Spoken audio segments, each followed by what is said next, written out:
সোমবার বিকেলে সচিবালয়ে প্রধানমন্ত্রী তারেক রহমানের সভাপতিত্বে মন্ত্রিসভার বৈঠক অনুষ্ঠিত হয়। বৈঠকে বহুল আলোচিত গুম প্রতিরোধ ও প্রতিকার আইন ২০২৬-এর খসড়ার অনুমোদন দেয়া হয়।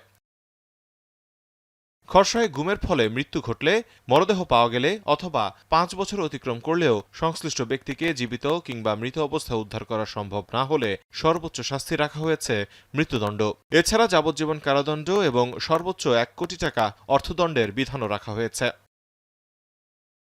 গুম প্রতিরোধ ও প্রতিকার আইনে গুমকে একটি স্বতন্ত্র, আমলযোগ্য, জামিন অযোগ্য ও ফৌজদারি অপরাধ হিসেবে চিহ্নিত করা হয়েছে।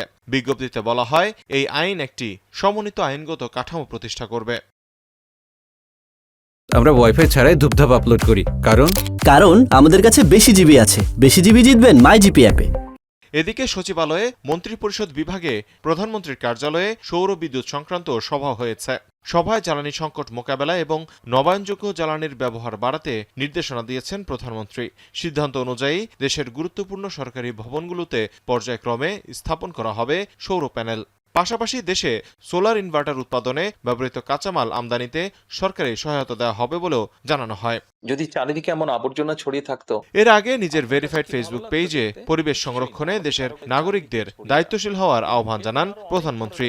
আবর্জনা যত্র তত্র সব জায়গায় ছড়িয়ে আছে, কোনো জায়গায় একটু বেশি জমা হয়ে আছে অথবা যত্র তত্র লোকালয়ের চারিদিকে ছড়িয়ে আছে। আপনার কাছে কি ভালো লাগতো দেখতে? নিশ্চয়ই না, আমাদের কারো কথাই ভালো লাগতো না। আমরা যদি নিজেরা সচেতন হই, যত্রতত্র যদি আমাদের ব্যবহারকৃত আবর্জনাগুলো যদি যত্রতত্র আমরা না ফেলে দিই, আমরা যদি একটি নির্দিষ্ট জায়গায় এই আবর্জনাকে জমা করি এবং নির্দিষ্ট উপায়ে যদি এটাকে পরে ধ্বংস করি, তাহলে যেমন আমাদের পরিবেশটি ভালো থাকবে, ঠিক একইভাবে আমরা আমাদের পরিবেশটাকে সুন্দরভাবে রাখতে পারবো। সবাই দায়িত্ব পালন করলে একটি পরিচ্ছন্ন সুন্দর দেশ গড়ে তোলা সম্ভব হবে বলেও জানান প্রধানমন্ত্রী। আপনার আমাদের ব্যবহার করা। তৌহিদুল তারেক, এখন, ঢাকা।